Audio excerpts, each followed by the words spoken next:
I'll start. Things are going well here. Still at Baker Tilly, getting outside, enjoying this COVID world with some professional golf and personal golf.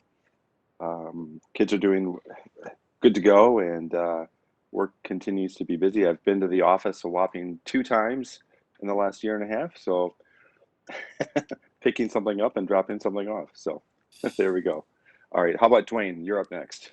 Yeah, sure. Yeah, so things are going well. I mean, we're extremely busy. Our emergency center at the hospital, for example, is hitting record numbers that we haven't seen before, and also our inpatient days. I was telling the folks earlier that COVID cases in November spiked at about 90 at Methodist, and then it dropped down to 3, and now we're back up to 18. So a lot of PPE stuff, a lot of supply chain disruption that's impacting things at times, but generally we're working through it, and we're extremely busy.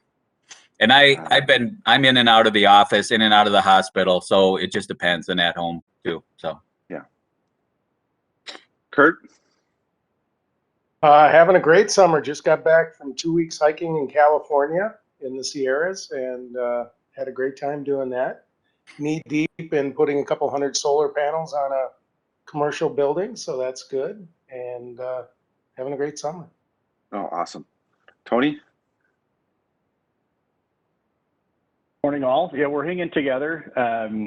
We've had a couple of weekend trips, and on the family side, things are good. The girls are getting geared up to start a new school, though, at Benilde St. Margaret this fall. So there's a little bit of tension in the house about some changes into a new and bigger school.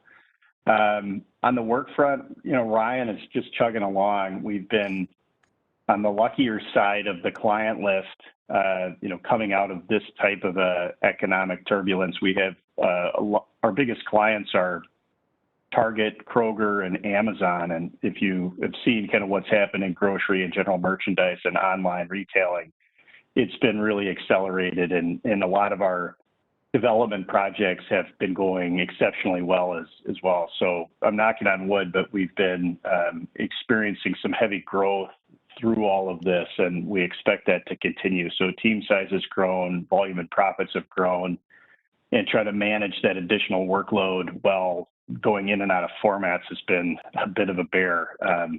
So if it looks like I've been losing my hair, you are correct. It is going the opposite direction. Ryan, from an overall occupancy of office perspective, we've been a critical industry, so we've never closed. We've also asked all non-essential people if you can work from home, we've asked that people work from home.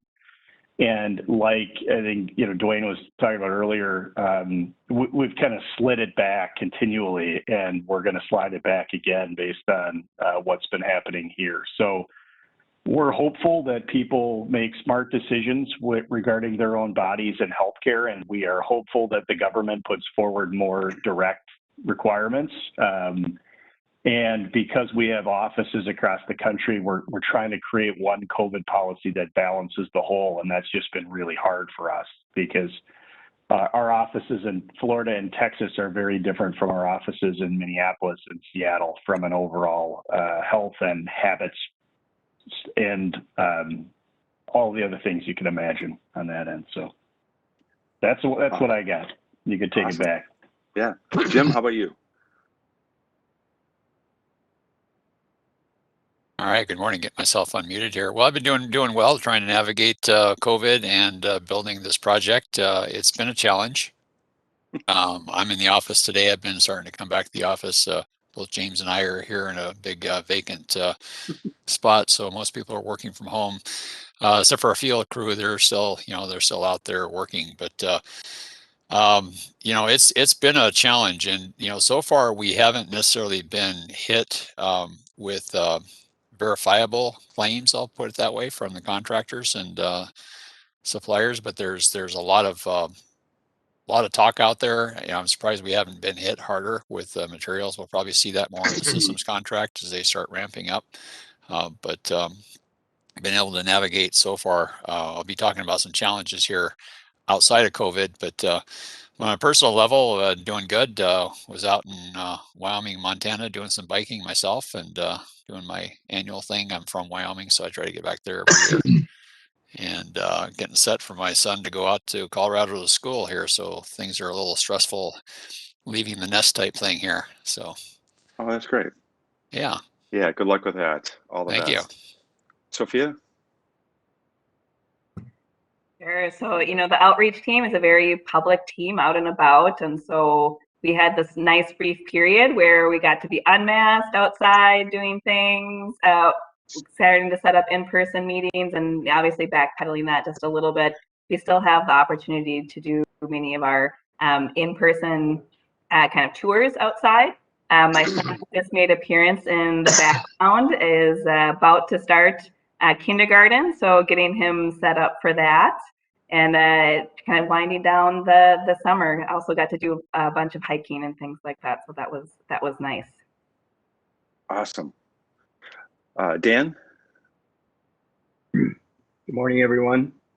We've had a pretty good summer here. On the personal note, my two girls are going to be a freshman and junior in high school, and they both are fast pitch softball players. So we spent a lot of time on the softball fields this summer, just about every weekend, and some double headers on the weeknights, and we're able to escape a couple weekends during the summer to get down to the cabin. But we've had a pretty good summer, and everybody's been healthy in our family. On the work side, we've been extremely busy. The three main clients that we're dealing with right now are in education, healthcare, and the financial side of things. And our financial client has been acquiring some other additional credit unions and growing pretty rapidly that way. On the education side, the school project we have, it's a remodel and addition going on right now. And we're scrambling as fast as we can to get things done before the kids come back to school. But I think they're going to have to make some adjustments on that. And our healthcare client, they're in the mental health and counseling type of business, and they've acquired a second building and are growing pretty fast, as you can imagine, through this COVID phase. So we've been pretty busy in that sense and pretty lucky. Oh, that's awesome, Dan. Congrats. Gary?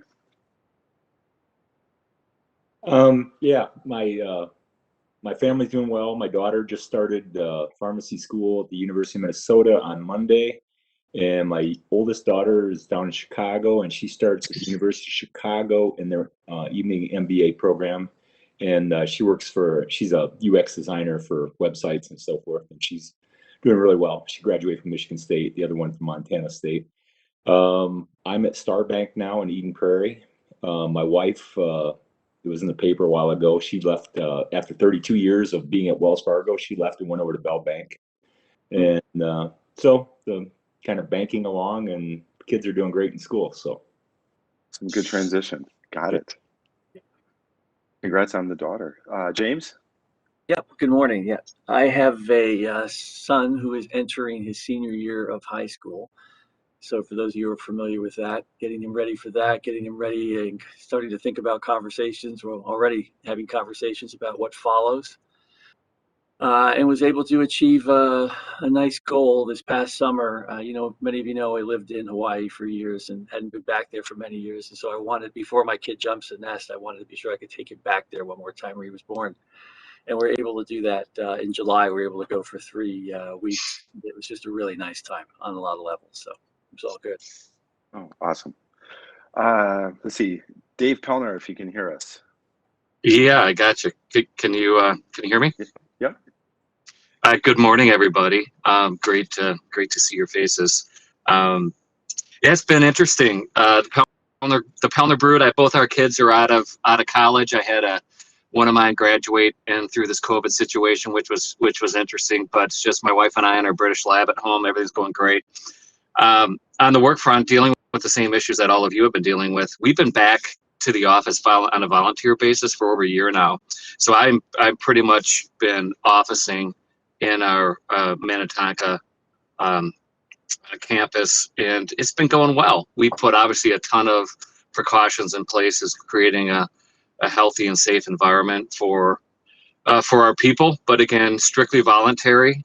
We have not set a return to office specific target date. We were contemplating here a return right after Labor Day, but given the Delta variant uptick, we've chosen to just kind of lay off of that. Similar, I think, to what Dwayne was speaking about, and let's just see where this all leads, and we'll respond accordingly. From a business perspective, everything just continues to be humming along with United Health Group. No, just managing our way through this whole crisis and pandemic, and everything's going well in that regards. And as it relates to kind of our real estate related situation, we're probably in the same boat that all of you are in, is evaluating kind of what is this going to look like when things start to level out and come back to some sense of normality. We're anticipating that there'll be, some level of real estate rationalization to be able to respond to kind of the new ways of working, and how are we, building our workplaces to be able to support that. But all in all, that's a work in progress, and again, it's ever evolving, because this is a situation that's really tough to get your thumb on, right? So all in all, everything's good. Great to be back with all of you. Oh, great. That's awesome, Dave. There's two people I do not know, but Amber, are you open to going next? Sure. My name is Amber. I'm a senior at McAllister College, and I'm interning as community outreach / communications intern with Metro Transit this summer. So that's Right. been pretty exciting. Working closely with Sophia and Trevor and David Davies, and doing a lot of work on construction updates and a lot of other things. And other than internship, I'm just doing a lot of rehab. I'm returning from an ACL surgery, so that's been exciting. But it's just been a good summer overall. Awesome. Thanks for joining, Amber. And Trevor. I don't think Trevor can actually talk. He wrote me a text and said that he doesn't have a mic or camera on his computer where he's actually working.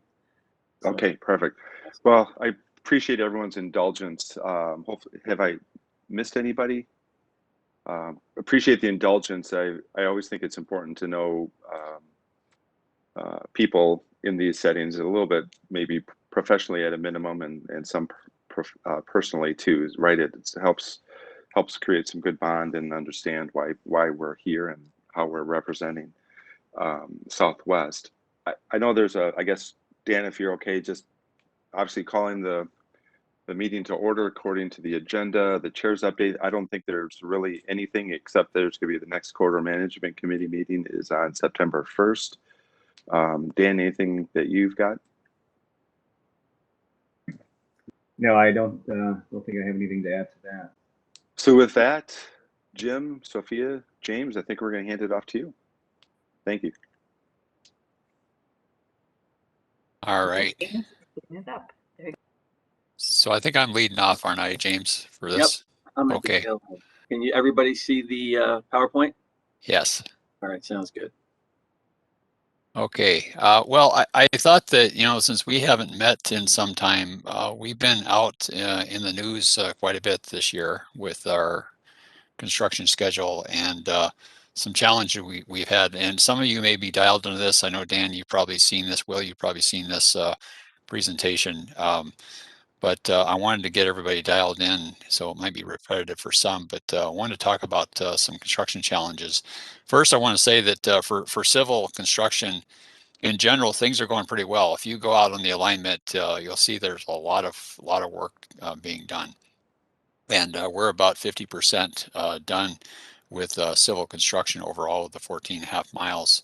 But we have some challenges in the east end, and I'll talk about those. It really revolves around quarter protection wall, which we've talked about in the past, and Secant wall with the Kenilworth corridor tunnel. So for the corridor protection wall, you can see it's depicted over in the east end, essentially from Bryn Mawr over to just a little bit east of 94 as we cross under that highway. This was a requirement by BNSF. We always knew about this, and at the time we were going out for civil construction bids, we were still going through environmental clearance, and we made the decision along with the county and FTA to proceed with the bidding, knowing that this would have to be added as a change order. And so we, once we got the contractor on board, we started having discussions, and the contractor was like, well, wait a minute, that's a lot of work. We got to figure out how that's going to fit into our scheme of things. And it took us well over a year to just kind of get negotiating in terms of how this is actually going to be done. So it took quite a long time to get things settled down and the negotiations on the number. And you probably saw in the news some time ago about the change order. I think it was earlier this spring. Um, this change order is upward about $90 million. It's pretty expensive. We had planned around $25 million for this, and realizing that wasn't a full estimate at the time because the plans weren't quite finalized with approvals from BNSF. And we now do have a change order in place and the contractor is doing work. But as you look at this 14.5 miles, we have it divvied up in 16 work segments.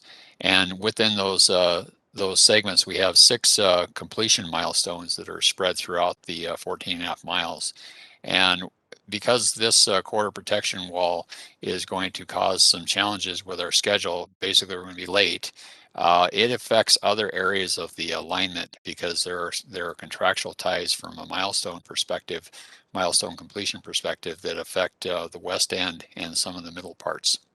The same thing goes for the Kenilworth tunnel. There's some contractual milestone date ties to other parts of the project. So I don't know if you appreciate the word float, but essentially the areas out west in the middle, because of those 2 challenges out east, the contractor has some float to be able to get those done at a time, because it's all on us right now in terms of a schedule.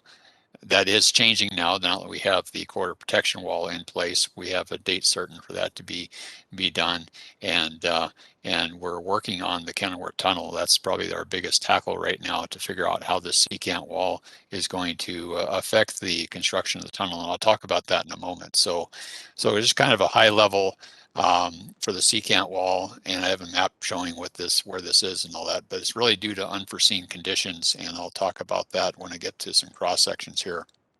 But let's just say this affects the civil construction schedule, but it also affects our systems schedule, because they're a follow-on contractor that need to do the work out in the field once civil is done, and then ultimately affects our revenue service. So James, if you could advance the next slide there. So this is kind of where we are right now in terms of efforts. We've, as I indicated, we have a change order in place for the wall, the protection wall. That's work is underway. The Kenilworth tunnel, we've had some challenges with some sheet separation, and on the railroad side, we're just starting this week to do some grouting. We do have a change order in place. That's what that completed means, and so we have a subcontractor out doing that work starting this week.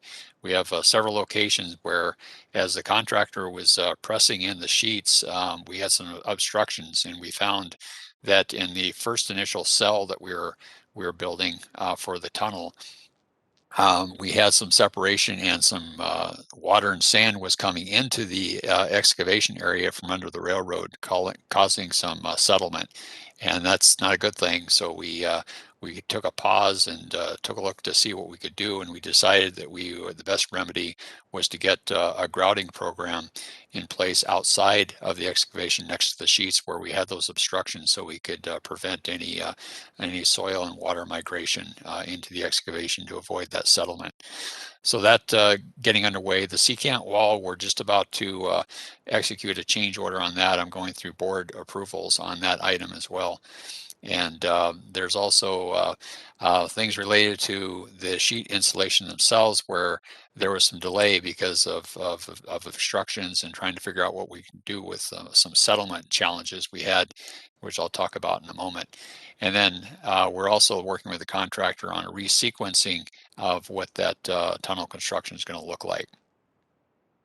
So as I indicated, this is going to affect all of our construction contract schedules, and we're currently negotiating that right now. A lot of folks are asking me, when are you going to be done? What's your schedule? All I can tell you right now is we are not revenue service 2023, and we're working on our schedule very aggressively. It's you can imagine, it's a lot of negotiations. We're essentially at the table just about every day talking with our contractors about getting new milestone dates on the schedules. And also there's going to be some costs associated with that, because as you can imagine, if the contractor is planning on doing work for a year, which isn't going to happen, and then now they have to extend that for another year, there's going to be some escalation costs. There's going to be costs to cover their staffing for that extra time. So we have to plow through those grounds. Maybe next slide there. Okay, so this just depicts that corridor protection wall, just a graphical. I just wanted to look at the lower part there to give you an appreciation of how this is integral to the civil construction. We actually did look at an option of trying to maybe just having a separate contractor do that corridor protection wall, given the challenges we were having with our contractor to get to a negotiated scope and price. But as you can see, it's really part of the system, if you will. It acts as a retaining wall in many locations along this area. So that was not possible. So we had to kind of plow the ground to do a sole source change order with them. Any questions on the corridor protection wall? We have talked about that quite a bit in the past, but maybe I'll pause there if there are any questions on the wall itself. Are all the entitlements for the wall complete? In terms of entitlements, could you explain what your maybe Do you have approvals from all the cities that you're working in with that wall to build the wall? Yes, we actually had that done. Really, the only approval we had to go through environmental review, which is the big thing. It's a historic freight corridor, if you will, believe it or not. So we had to follow certain regulations and guidelines to make sure we had it well vetted. And we did all that. That was the piece that had to be done before we could actually put this into the project. And really the approval was through BNSF, but we also had, as part of our agreement with BNSF, they asked that MnDOT oversee and approve our design as well. And so they have done that as well. We don't have to have necessarily approval from the city or the county in this case, other than the county being a funding partner. We have to coordinate that with them. So that was all done some time ago. So any other questions on the wall itself? All right, so the secant pile wall. This is the depiction of where the Kenilworth tunnel is located, and in the dark, that almost black line there is the about half-mile stretch of the Kenilworth tunnel. And if you haven't been out on the site or even looking at this, you should get an opportunity. We're actually, Sophia, I don't know if we still have placeholders open, but we're doing a tour for CMC members on the 20th of this month, actually Friday.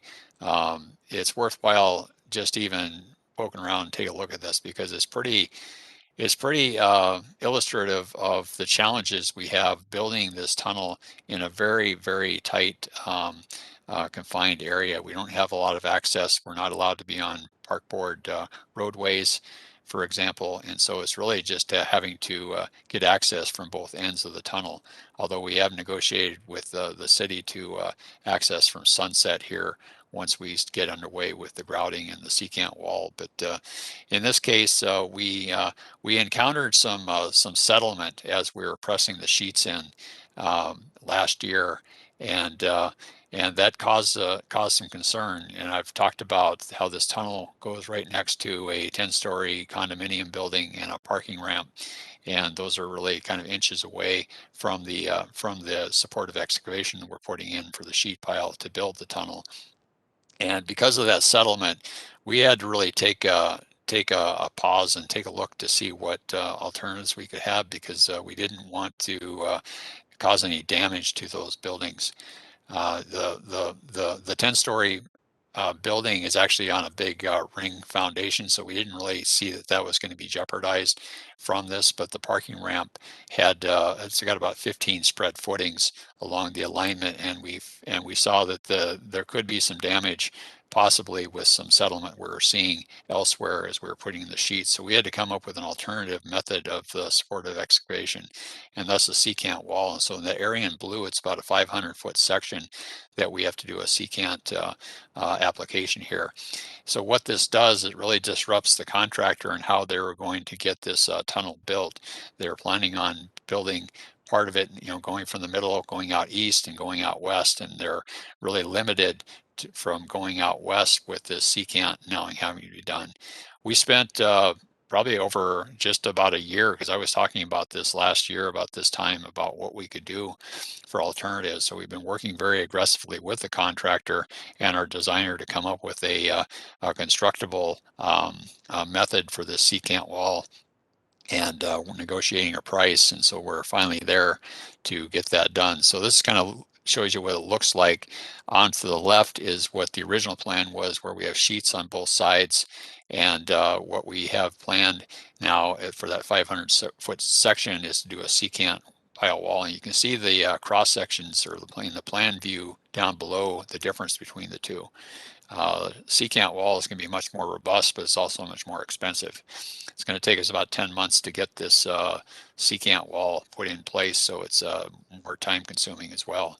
And if you can see the next slide, the tunnel itself doesn't really change, and it's really just that supportive excavation with either the sheets or the secant wall that will be in place. So here's an example of what that looks like. Essentially, it's a series of drilled columns that are filled with concrete. Every other one has a steel beam placed inside it. Any questions on the secant wall, or?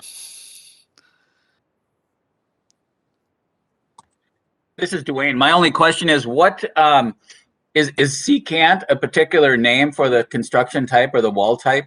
Is that? Yes, it is. It's kind of it's just a name of the type of wall, because essentially it's they also have tangent piles that are kind of touching each other. Not necessarily. These are actually cut into the next pile.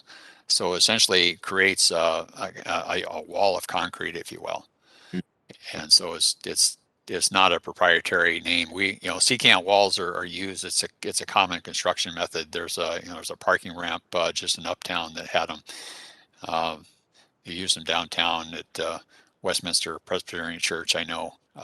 So it's a common method. But, and is that a better method than just building a concrete wall? Well, it's what we have to do is we have to build something to support the soil and the buildings outside of the excavation. So what this does, it serves that purpose. So we essentially what's called supportive excavation. We need to put something in place in the ground before we start digging, because if we don't have anything to brace the opening, then things are going to start coming in on the excavation. So this is what this serves. You kind of get an idea in this image in the lower right there, where there have struts, those members kind of going in and out of the picture. Those are essentially braced against the other side. There's probably secants in the foreground here where you can't see, that's braced again. So you essentially, if you go back to that cross section real quick, one more before that, you can kind of see these members that go across. Those are called struts that essentially hold the excavation in place, hold the walls up, if you will, while the contractor's building inside. Essentially, you want to build a cell that you can build the tunnel, and these cells are about 100 feet in length, and you can imagine that we're about halfway into the groundwater, about halfway up. So we got to make sure that everything's really secure before you start digging down to the bottom. Thank you. All right, so because of those issues, we are delayed, and as I indicate, we are going to continue working with our contractors to come up with a schedule. Hopefully by the end of the year, we'll have clarity on what our schedule is going to be looking like.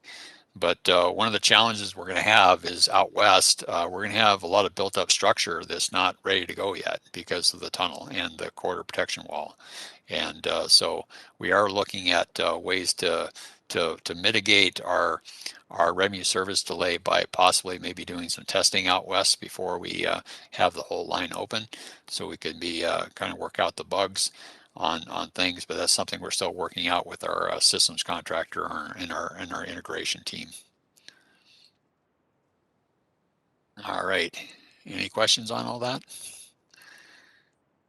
Okay, I think in the interest of time, we took a drone video, and we'll have a link there that you can access at your leisure. It's about 8 minutes, but it does show you a lot of areas of the constructed environment along the alignment.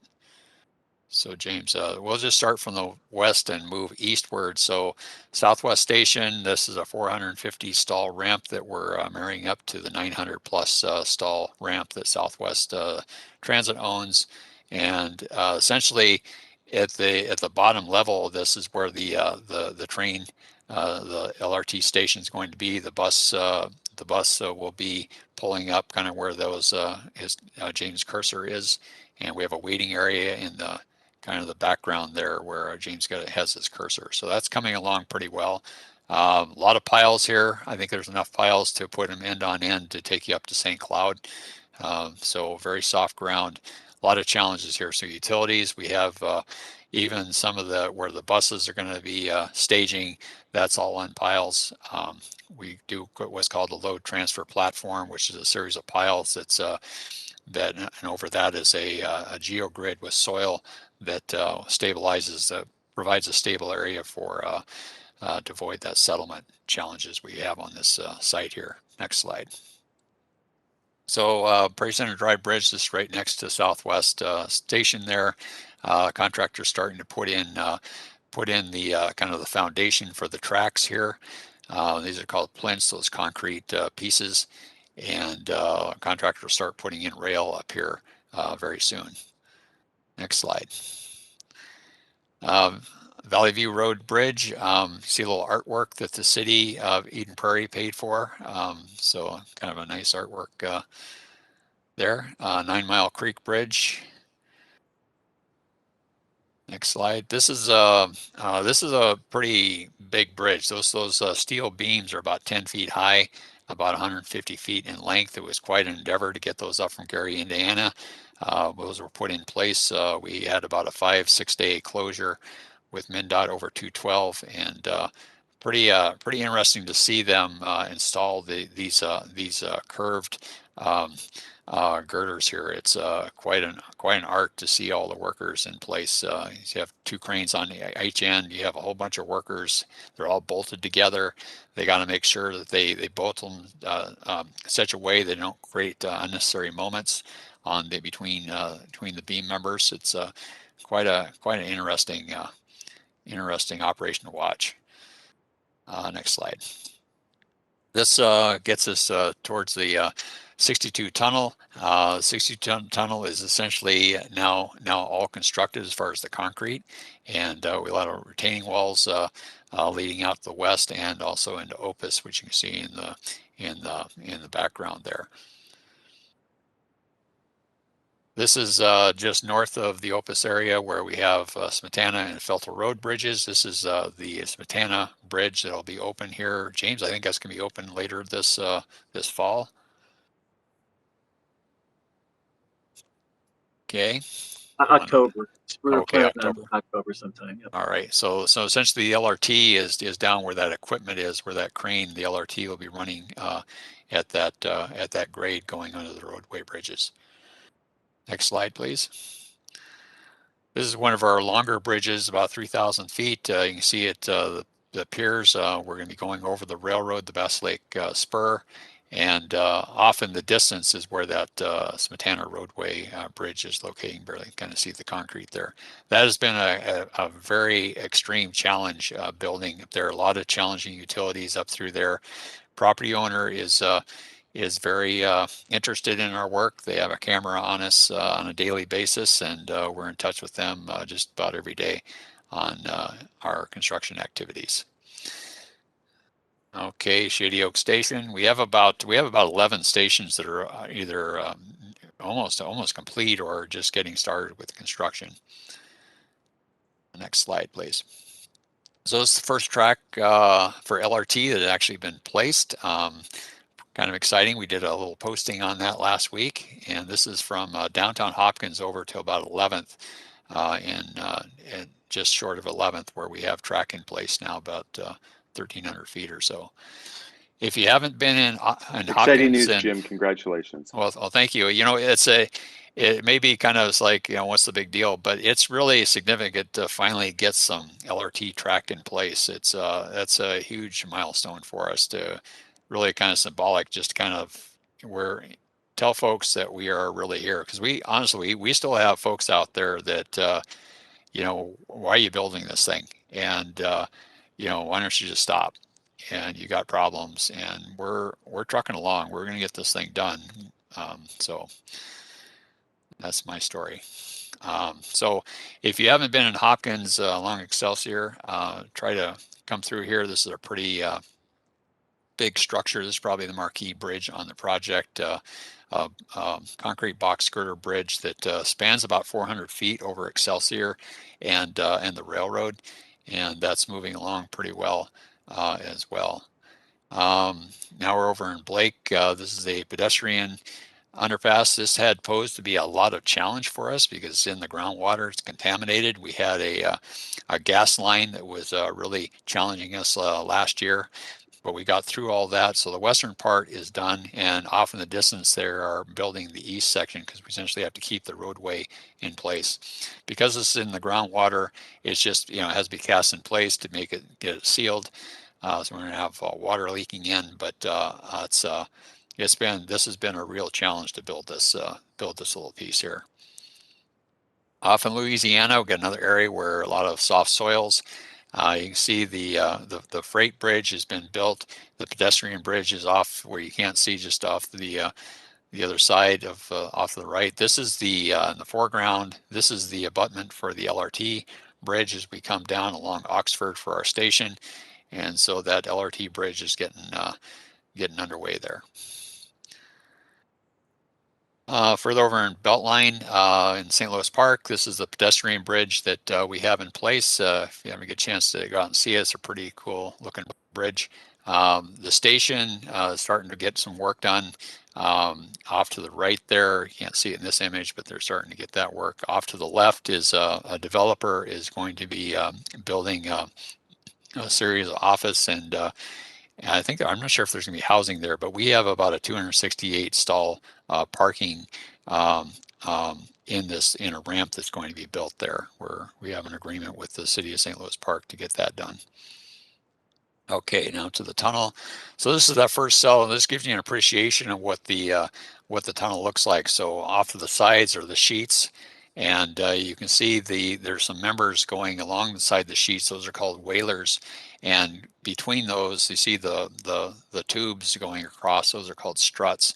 So that essentially keeps the excavation stable, so the contractor can build the tunnel inside that.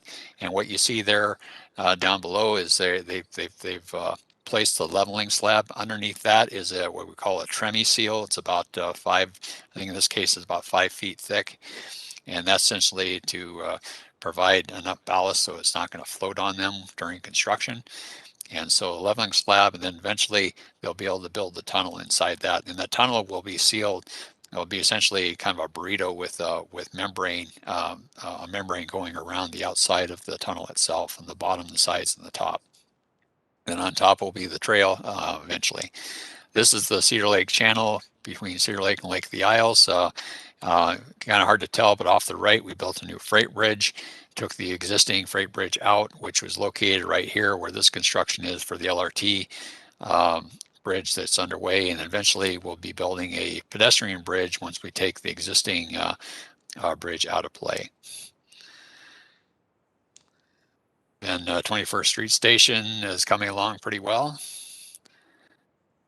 And then this is the first semblance of the quarter protection wall. It may not seem like a lot, but boy, this is a lot of blood, sweat, and tears getting this thing in place. And there's over 400 drilled shafts to support this. Off in the distance is the BNSF freight tracks, and so that work is getting well underway. And I think this is another challenging area. Glenwood, essentially on the west part, you can see the retaining walls in place. The abutment is in place. We're now working on the east side of that area. We'll essentially have two roadway bridges and an LRT bridge where you can see these piers coming up. Will essentially be up at the Royalston area at grade. But essentially the LRT will be passing over Glenwood at grade. So 3 bridges, LRT bridge in the middle, 2 roadway bridges on the sides. And this has been a very challenging area because it's very, very limited space to work. I would say that we've been working pretty well with BNSF. They've been pretty accommodating. We've had some challenges with flagging availability, but for the most part, it's been going pretty well. And toward the end, this gets us up towards Target Station. This is just near our Haywood facility where we have a bus garage, and you see the pier work there going over 7th. I think that's it for that. Got a quick video we want to show you. It's kind of cool to watch this in action. This is a traction power substation. This was actually provided by the systems contractor. We are expanding the Franklin facility to accommodate the 27 vehicles that we have purchased from Siemens out in Sacramento. So yeah, you can go ahead and start that, James, and I might just talk while this is going on. But you know, it's just kind of giving you appreciation. This is a very small piece of the whole puzzle we're trying to do, but you can see all the folks that are involved in getting this done. It's quite an endeavor. So we had to provide another traction power substation at our Franklin facility because we're adding more vehicles and there's going to be more power demand. So there was concern from the operations side of things that without this, they might be overdoing on the power consumption here. So we agreed to provide this traction power to mitigate that concern.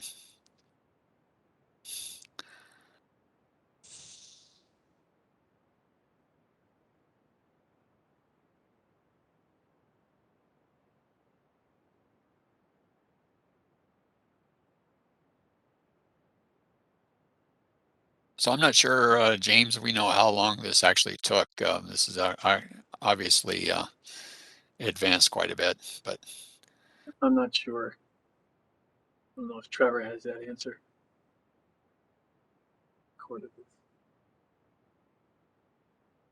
It basically took the day. Yeah. I don't have the exact hour, but it starts at the time lapse starts at about 7:30 in the morning. Okay.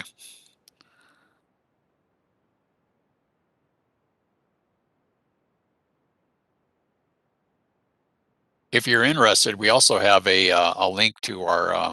We have a similar image showing the freight bridge move over Highway 100. That's kind of cool to watch. It's on our website. James, maybe you can provide the link either right now during the meeting or later on. It's just shows how we move the freight rail bridge from the south side and put it in the middle. Kind of cool to see that in action. I think our next image here is just showing some of the work at the Franklin facility. Again, we had to expand the Franklin facility because, as you recall, we had to take the OMF that was originally programmed out in Hopkins out of the program, and so we had to expand this facility. And I would say this is really not something operation wanted to do. This site is extremely tight. And it does constrain their operations, but was really, we're faced with some cost challenges, so we had to go this route. But it certainly wasn't a preferred place we wanted to go. So what we've done is built out some West Runner tracks here on the west side of the storage barn that we have at Franklin, and this will accommodate 11 vehicles. But we will be storing vehicles outside where typically we don't like to do that just because of the winter weather conditions. But given where we were with the budget and everything, we had to make some choices like that. So light rail vehicles, we're getting 27 vehicles from Siemens, and we're just about done with all of those vehicles being supplied. So those vehicles will be used in operations on the blue and green line until we're ready to roll on Southwest, and that'll help mitigate some rehab they're doing on their Type 1 fleet that we purchased originally when the blue line started back in 2004. I think I just got a couple of images showing some work out at the Siemens plant, but things have been going pretty well with that contract. All right, well, kind of a quick overview of activities. I don't know if you have any questions, otherwise I'd hand it over to James. Hey, Jim, just a quick question on the cars. So you're saying that the original purchase cars, those are being upgraded to the current standard with the new cars that are being purchased? Well, there's what the original cars, they're just kind of they're going through an overhaul, because if you can imagine all the salts and just the wear and tear, essentially have to strip it all down and almost kind of rebuild those vehicles. And so it's a pretty extensive overhaul program they have. That's just normal maintenance they'll have to do. Okay, and then are the new cars though, do they have any new technology, or how does that, we span, I don't know how many years here from the original line to the current line? It just seems like technology or something has changed and improved, and comfort or whatever. I don't know. Sure. Has there been much change between? Well, there have been some changes. They're lighter weight, so that's a plus. We also did some modifications inside to make them more accessible. We had to reduce a few number of seats there, but essentially you can now take a wheelchair all the way down through the length of the car, where on our existing Type 1 and Type 2 fleets, you couldn't do that because the middle car had some seat configuration where it wasn't allowed. So that was probably the big thing. We worked with our accessibility advisory committee to do that. And other thing, I think we've implemented this now. I think we have this on the second type, but the cameras rather than mirrors, so the operator can see behind them. Trying to think what else. There's been a lot of other upgrade modifications with the technical stuff, but I don't know if necessarily have that at the tip of my tongue. Okay, that's fine. Thank you. All right. If there aren't any more questions at the moment, we'll continue on with community engagement. It's been a busy year for outreach. I'm sure most of you receive our weekly construction update every Friday in your box, or Saturday, as the case might be.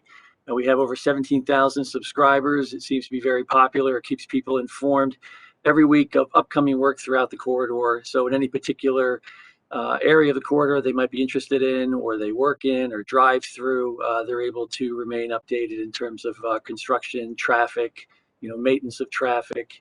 It also includes some really great videos.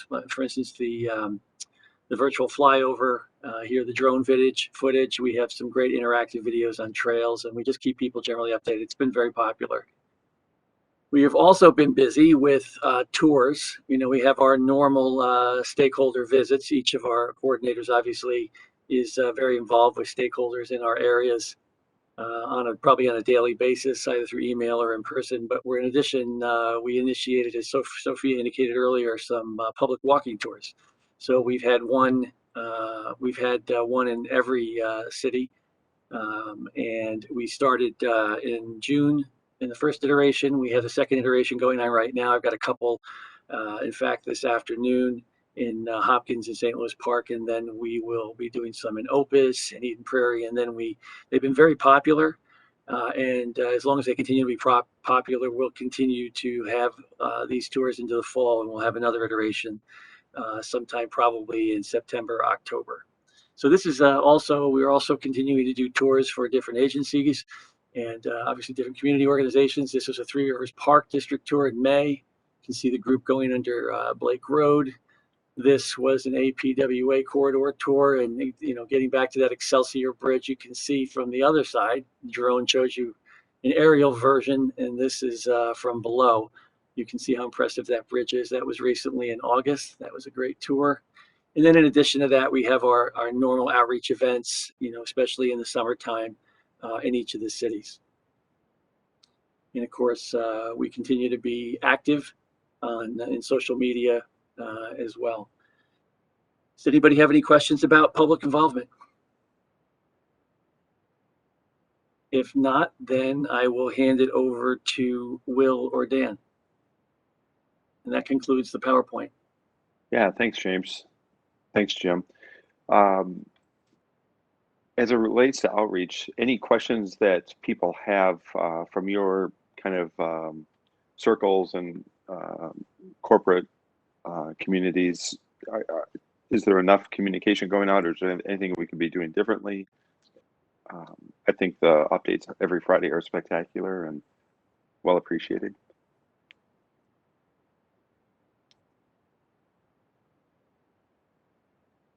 What This is questions? Dwayne. I just had one question. With the Minnehaha Creek Bridge over Louisiana Avenue being built, and then the light rail going over Louisiana, perpendicular. I'm just curious, is there a lot of coordination going on between those two projects? Because it's right at the entryway to the west entryway to Methodist Hospital, and there's a lot of construction there. It doesn't seem to have impacted. I haven't heard about ambulances or others having problems getting in. So I'm just curious how the coordination is going between those projects. Yeah, Sophia, I don't know if you want to pick that up, but we have been coordinating quite a bit. Any other projects out there, we're coordinating with the other entity cities typically. I mean, I know with the Louisiana, with that bridge out, we've been trying to make sure that we're not causing too much harm. We had to close Louisiana for a little bit to do some work, but I'm glad to hear that it wasn't really too impactful for you guys. I know it's kind of tough to get in and out with all the stuff we're doing. But yeah, we're constantly coordinating with cities on what work they're doing. Eden Prairie has had a lot of work, Minnetonka quite a bit, and St. Louis Park, Minneapolis as well. Thank you. I would. Maybe if I could add. Maybe if I could add, the cities are actually at our weekly construction updates. So we, meeting with the contractor, so make sure that everybody's dialed in to what kind of activity is going to be taking place over the next week and next 3 weeks. So sorry, Dave. No, I was just going to extend a compliment. I think given the complexity of everything that's going on here and how broadly this expands across the various cities, I think your team's done an exceptional job. It's been very, very quiet, at least on the west side. As really from our corporate perspective, I'm hearing hardly any noise at all. And when you think about the amount of work that's being done or has been being done over the past couple years, 18 months, it's impressive. So I think everything that you're putting in place as outreach and making sure communities are up to speed with what's happening here, I think it's worked out quite well. Well, thank you for that, Dave.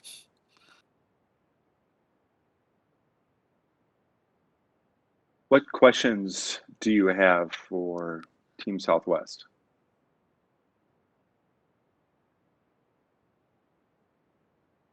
Hey, Jim. I can chime in. I'm wondering what the current status is of the budget, and where do you think it's going, and where does the money come from for the excess budget problem?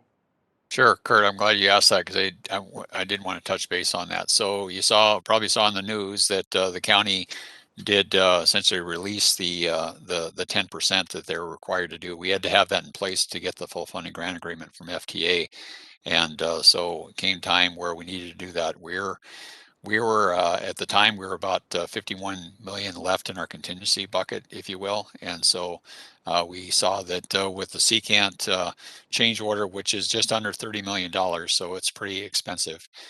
One of the reasons why we didn't look at doing Secant along the whole length, doing the sheets instead. But so that's going to take out most of that. So the county has released another 10% or 200.3 million to the project, which will go into our contingency fund, if you will, and we'll be using that to deal with these challenges we have, and as well as other change orders. At this juncture, I can't tell you if we're going to need more or not.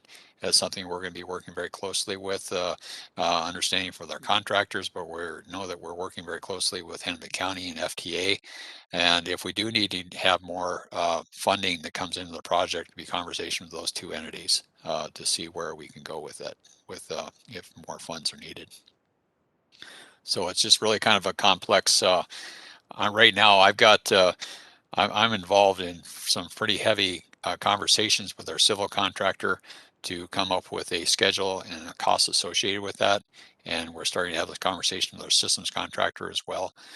We have some experts that actually the same folks that are working for MnDOT, a guy named Ken Roberts with Venable, and a group called Troner, that both of those entities were involved in the St. Croix project for MnDOT and Wisconsin DOT. And I see that they have a lot of national experience on mega projects, and that's why we pulled them in. And so they're helping us with this negotiation process we have with our contractors. So it's kind of have to be stay tuned as we get more information.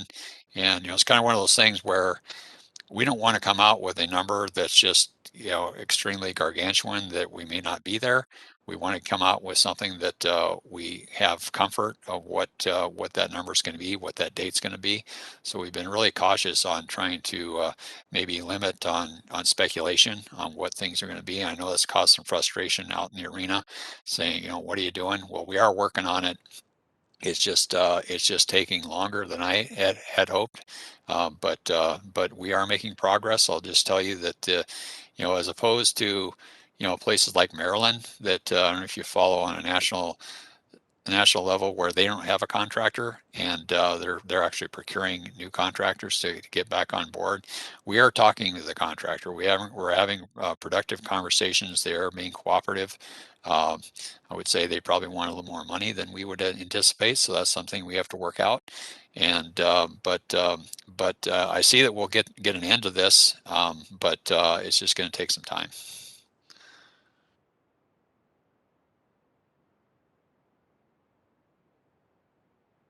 Thanks for joining, Tony.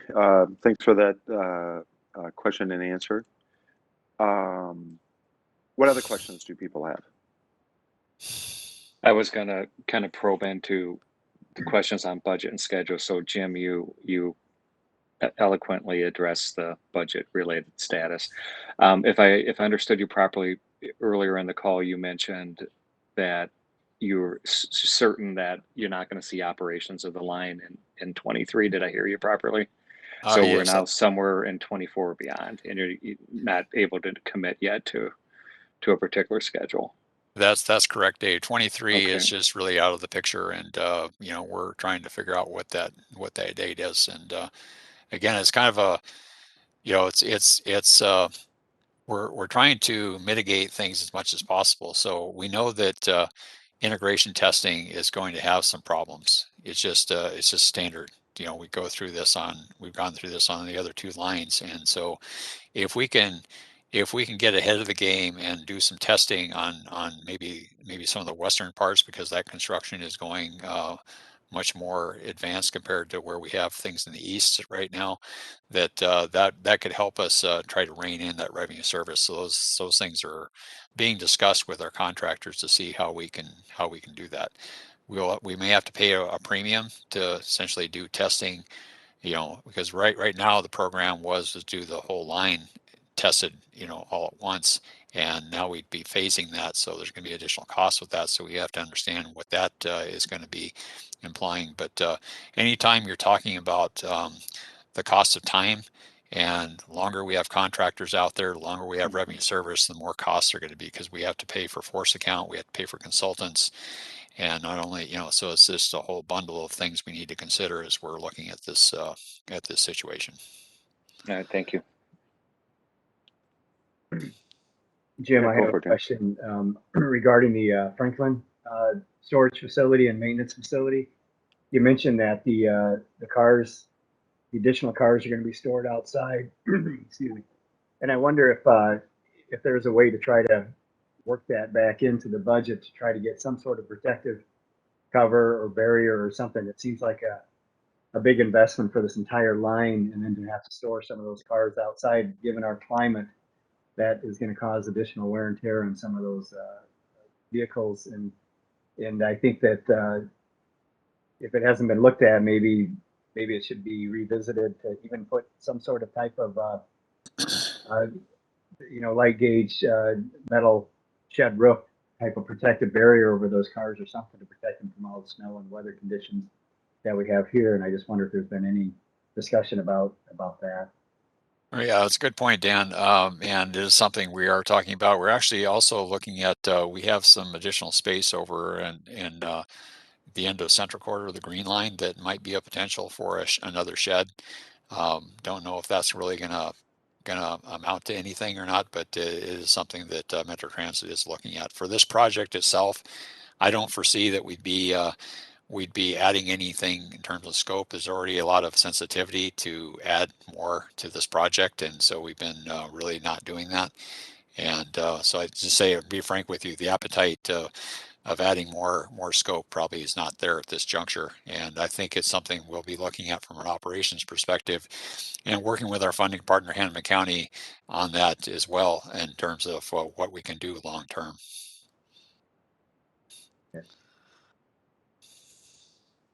So maybe a broader question for everybody.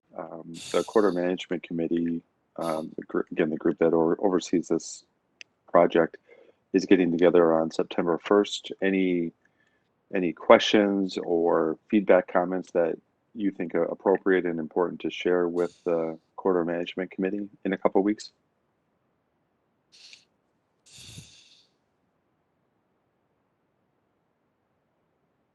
Okay, great.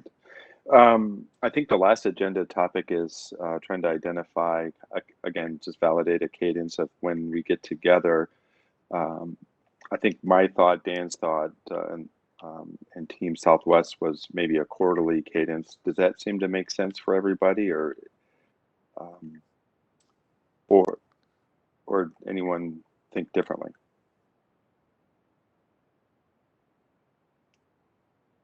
How long has it been since our last meeting? Do you recall? Yeah, our last meeting was on December 11th, 2019. Almost 2 years. Yeah.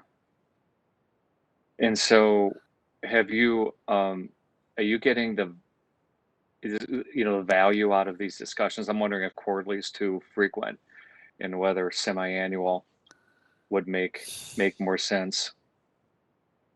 I like the update. This is great to get a sense of what's going on and some of the challenges you're facing was very helpful. But perhaps given where you're at, quarterly might be a little bit too frequent. Yeah. I don't know, other thoughts? Well, I can just point out that, working with our chair, Charlie Zelli, we had made the determination earlier this year that, we hadn't been meeting with CMC so much, and we thought we better get that ramped up. So we're going to go to quarterly with them. And with COVID, it's been a challenge for everybody and just trying to fit stuff in. But we do value your guys' input as we navigate this, and we'll be happy to accommodate quarterly or semi-annually, whatever you guys want to land on.